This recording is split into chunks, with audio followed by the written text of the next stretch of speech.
రే మనం 15 ఏళ్ళు స్కూల్కి వెళ్తాం, 2 ఇయర్స్ ఇంటర్, మరో 4 ఏళ్ళు బీటెక్, ఆ పైన 2 ఏళ్ళు ఎంటెక్.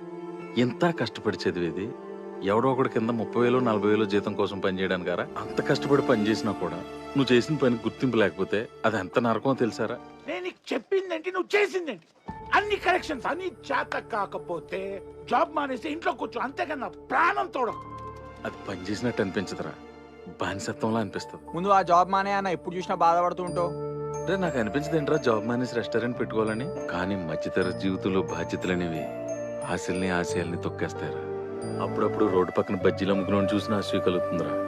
ఎందుకంటే ఆడు మనకంటే సంతోషంగా నచ్చినట్టు బతుకుతున్నాడని. చదువుకున్న మధ్యతరగతోడి జీవితం చాలా దారుణంరా. కన్న తల్లిదండ్రులకు సంతోషం ఉండదు. ఎందుకో తెలుసా? మనకంటే పక్కింటోడు ఎదురింటోడు ఎక్కువ డబ్బులు సంపాదిస్తున్నాడు. కట్టుకున్న పెళ్ళానికి సంతోషం ఉండదు, తను అడిగిన నగా నట్టరా కొనివ్వలేదని. కడుపును పుట్టిన పిల్లలకే సంతోషం ఉండదు, వాళ్ళు కోరుకున్న డబ్బు బైకు ఇవ్వలేదని. వీళ్ళందరి సంతోషాలు తీర్చడానికి ఆడాడి సంతోషానికి ఎప్పుడు దూరంగానే ఉంటాడు.